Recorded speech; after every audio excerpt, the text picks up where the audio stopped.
ఒకరిది ఉగ్రవాదాన్ని పెంచి పోషించిన హిస్టరీ, మరొకరిది అదే ఉగ్రవాదానికి సిగ్గు విడిచి మరీ అండగా నిలుస్తున్న చరిత్ర. అలాంటి ఇద్దరు నేతలకు అంతర్జాతీయ వేదికపైకి దిమ్మ తిరిగే కౌంటర్ ఇస్తే ఎస్, కజకిస్తాన్లో జరిగిన ఎస్సీఓ సమ్మిట్లో అలాంటి సీనే కనిపించింది.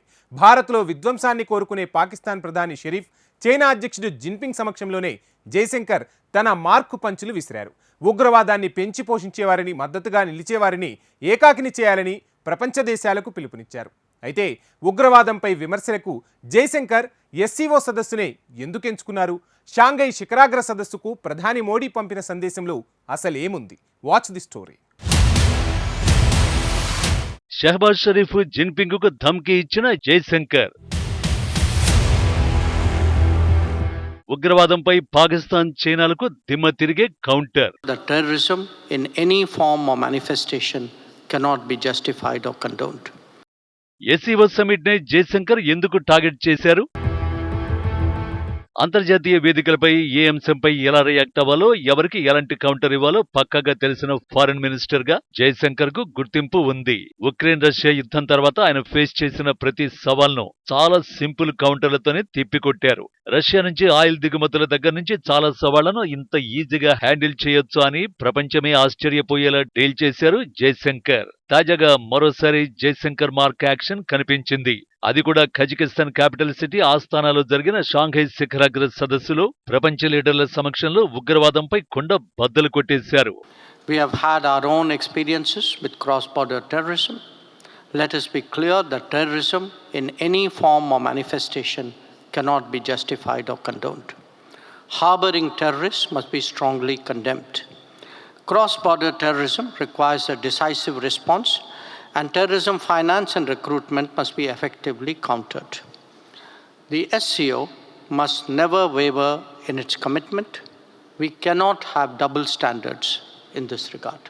ఆస్థానా సాక్షిగా ఉగ్రవాదాన్ని పెంచి పోషించే దేశానికి, ఉగ్రవాదానికి మద్దతుగా నిలుస్తూ డబుల్ స్టాండ్ తీసుకుంటున్న దేశానికి జయశంకర్ మార్క్ కౌంటర్ ఇదే. పాకిస్తాన్, చైనాల పేర్లు ఎత్తకుండానే ఉగ్రవాదాన్ని ప్రోత్సహించే వారికి సురక్షితమైన స్వర్గధామాన్ని అందించే, ఉగ్రవాదాన్ని విస్మరించే దేశాలను ఏకాకిని చేయాలని అంతర్జాతీయ సమాజాన్ని కోరారు. ఉగ్రవాదాన్ని అదుపు చేయకుండా వదిలేస్తే ప్రాంతీయ, ప్రపంచ శాంతికి పెనుముప్పుగా పరిణమించవచ్చు అన్నారు. ఉగ్రవాదంపై పోరనేది ఎస్సీఓ ప్రాథమిక లక్ష్యాలలో ఒకటని జయశంకర్ గుర్తు చేశారు. అయితే ఈ వ్యాఖ్యలు జయశంకర్వి కావు. ప్రధాని మోడీ ప్రకటననే ఆయన ఎస్సీఓ సదస్సులో చదివి వినిపించారు. ఈ కార్యక్రమానికి మోడీ హాజరు కాకపోవడంతో ప్రధాని ప్రకటనను జయశంకర్ చదివి వినిపించారన్నమాట. Our central thrust was that the primary purpose of SCO, the original purpose, was to combat terrorism and combat extremism. We therefore got an endorsement today very explicitly combating terrorism, all forms and manifestations, including cross-border terrorism, terror financing, harboring terrorists. So if you look actually at the whole terrorism paragraph, it is much, much stronger than anything which the SCO has said before. We also actually got a program of cooperation on the terrorism. SCO has a structure to deal with it. So that was one of the outcomes. వాస్తవానికి ఉగ్రవాదంపై జయశంకర్ వ్యాఖ్యలకు పాకిస్తాన్ కంటే కూడా dragon కంట్రీగా గట్టిగా తగిలాయనే విశ్లేషణలు వినిపిస్తున్నాయి. ఇందుకు కారణం ఉగ్రవాదానికి మద్దతునిచ్చే దేశాలంటూ పరోక్షంగా డ్రాగన్ కంట్రీ ప్రస్తావన తీసుకురావడమే. ప్రపంచం మొత్తంలో పాక్ టెర్రరిస్టులకు మద్దతుగా నిలుస్తున్న దేశం ఏదైనా ఉంది అంటే అది చైనానే అనే విషయం అందరికీ తెలుసు. పైగా గత ఏడాది పాకిస్తాన్ టెర్రరిస్టులకు మద్దతుగా నిలిచింది చైనా. పాకిస్తాన్ కేంద్రంగా పనిచేస్తున్న ఉగ్ర సంస్థ లష్కర్-ఇ-తోయిబా ఉగ్రవాది సాజిద్ మీర్ పై అంతర్జాతీయ టెర్రరిస్టు ముద్ర వేసేందుకు భారత్ తో కలిసి అమెరికా చేసిన ప్రతిపాదనల్ని చైనా అడ్డుకుంది. నవంబర్ 26 ముంబై ఉగ్రదాడుల్లో భాగస్వామ్యం ఉన్నందున సాజిద్ మీర్ పై అంతర్జాతీయ ఉగ్రవాది అని ముద్ర వేయాలని భారత్ తో పాటు అమెరికా ప్రతిపాదించాయి. అయితే ఐక్యరాజ్యసమితి భద్రతా మండలి అల్-ఖైదా శాంక్షన్స్ కమిటీ ముందు తీసుకొచ్చిన ఈ ప్రతిపాదనను చైనా తన వీటో $1,00,000 బహుమతి కూడా ఉంది. ఉగ్రవాదులకు ఆర్థిక సాయం కేసులో పాక్లో ఉగ్రవాద వ్యతిరేక న్యాయస్థానం సాజిద్ మీర్కు 15 ఏళ్లకు పైగా జైలు శిక్ష విధించింది. దీంతో ప్రస్తుతం జైల్లో ఉన్నాడు. అలాంటి ఉగ్రవాదికి చైనా అండగా నిలిచింది. మరోవైపు చైనా అడ్డగింతపై ఆ సమయంలో ఇండియా కూడా గట్టిగానే రియాక్ట్ అయింది. అల్పమైన భౌగోళిక రాజకీయ ప్రయోజనాల కోసం ఉగ్రవాదులను నిషేధిత జాబితాలోకి చేర్చలేకపోతే మనకు ఉగ్రవాదంపై పోరాడే నిజమైన రాజకీయ సంకల్పం లేనట్టేనని చైనాపై ఘాటు వ్యాఖ్యలు చేసింది. ఈ రోజు జవాబుదారీతనం, పారదర్శకత ఉన్న నిషేధిత జాబితా ప్రతిపాదనలను ఎటువంటి కారణం చెప్పకుండా బ్లాక్ చేయొచ్చా? అజ్ఞాతవాసి ముసుగులో ప్రతిపాదనలు సమర్పించడానికి అనుమతించగలమా అని చైనాను భారత్ ప్రశ్నించింది. ఈ సందర్భంగా ముంబై మారణహోమం సమయంలో ఉగ్రవాదులతో సాజిద్ జరిపిన సంభాషణ తాలూకు ఆడియోను కూడా భారత్ విడుదల చేసింది. ఎన్ని ఆధారాలు ఉన్నా బీజింగ్ మాత్రం మొండిగా పాకిస్తాన్ ఉగ్రవాదులకు మద్దతునిస్తూనే ఉంది. ఈ ఎపిసోడ్ కు ముందు కూడా ఐక్యరాజ్య సమితి వేదికగా పలు సందర్భాల్లో పాక్ టెర్రరిస్టులకు జిన్పింగ్ సర్కార్ మద్దతుగా నిలిచింది. అందుకే తాజా ఎస్సీఓ సదస్సులో ప్రధాని మోడీ జైశంకర్ ద్వారా ఆ రెండు దేశాలకు కలిపి కౌంటర్ ఇచ్చారనే విశ్లేషణలు వినిపిస్తున్నాయి.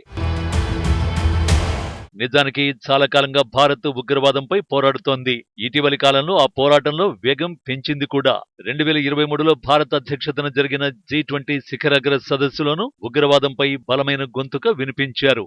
అంతేకాదు మోడీ ఏ దేశంలో పర్యటించినా ఉగ్రవాదం ముప్పు అంశాన్ని ప్రస్తావిస్తున్నారు. ఈ అంశంలో భారత విదేశాంగ మంత్రి జైశంకర్ తన వంతు ప్రయత్నాలు చేస్తున్నారు. గత ఏడాది జరిగిన ఎస్సీఓ విదేశాంగ మంత్రుల సమావేశంలో అయితే ఆయన నేరుగా పాకిస్తాన్నే టార్గెట్ చేశారు. పాక్ అప్పటి విదేశాంగ మంత్రి బిలావల్ భుట్టో జర్దారీ సమక్షంలోనే క్రాస్ బార్డర్ ఉగ్రవాదంపై విరుచుకుపడ్డారు. ఉగ్రవాద కార్యకలాపాలకు ఆర్థిక సహకారం అందుతున్న మార్గాలను మూసివేయాలని ఖరాఖండిగా చెప్పారు. రాత్రిపూట ఉగ్రవాదం, పగటిపూట వ్యాపారం జరిగే పరిస్థితిని భారత్ సహించదని పాకిస్తాన్ కు పలు సందర్భాల్లో తేల్చి చెప్పారు.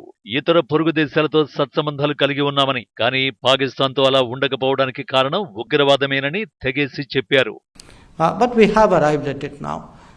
And the issue really is that until there is departure from, and I would say, an abrogation of this policy of cross-border terrorism, clearly it is not possible to have, the normal relationship with that particular neighbor. ఇలా వీలు చిక్కిన ప్రతిసారి ఉగ్రవాదం అంశంపై భారత్ తన version వినిపిస్తూనే ఉంది. మరి ముఖ్యంగా అంతర్జాతీయ వేదికలపై ఉగ్రవాదాన్ని కూకటి వేళ్లతో సహా పెకిలిద్దామంటూ పిలుపునిస్తోంది. నిజానికి ఆర్టికల్ 370 రద్దు తర్వాత ప్రశాంతంగా మారిన కశ్మీర్లో మళ్లీ ఉగ్ర కదలికలు కలవరపెడుతున్నాయి. మోడీ మూడోసారి ప్రధానిగా బాధ్యతలు చేపడుతున్న సమయంలోనే రియాసీలో యాత్రికుల బస్సుపై పాకిస్తాన్ ఉగ్రవాదులు దాడి చేయడం దేశాన్ని ఉలిక్కి పడేలా చేసింది. ఇదే సమయంలో మరో షాకింగ్ న్యూస్ తెరమీదికి వచ్చింది. భారత్పై దాడులు జరిపేందుకు ఐఎస్ఐ మళ్లీ తన జిహాదీ సంస్థల్ని యాక్టివేట్ చేస్తున్నట్టు నిఘా వర్గాలు గుర్తించాయి. ఎప్పట్లాగే స్థానిక యువకుల్ని బ్రెయిన్ వాష్ చేసి వారిని ఉగ్రవాదులుగా మలిచేందుకు ప్రయత్నిస్తున్నట్టు తేలింది. దర్యాప్తు సంస్థలకు అందిన సమాచారం ప్రకారం కశ్మీర్ అసెంబ్లీ ఎన్నికలపై కూడా ఐఎస్ఐ కన్నేసిందట. కశ్మీర్ అసెంబ్లీ ఎన్నికల సమయంలో దాడులు జరిపితే కల్లోల వాతావరణం నెలకొంటుందని ఐఎస్ఐ భావిస్తున్నట్టు నిఘా వర్గాలు విశ్లేషిస్తున్నాయి. ఇవన్నీ సరిపోవన్నట్టుగా పాక్ ఆర్మీకి చైనా ఇచ్చిన అల్ట్రా మోడర్న్ టెలికమ్యూనికేషన్ పరికరాలు జమ్మూ కశ్మీర్లో కార్యకలాపాలు నిర్వహిస్తున్న ఉగ్రవాదుల దగ్గర దొరకడము భారత్ను కలవరపెడుతోంది. అందుకే అంతర్జాతీయ వేదికలపై ఉగ్రవాదం అంశంలో ఆ రెండు దేశాలను టార్గెట్ చేస్తోంది భారత్. ఏది ఏమైనా ఈ విషయంలో ప్రపంచాన్ని ఏకం చేయాల్సిన అవసరమైతే ఎంతైనా ఉంది.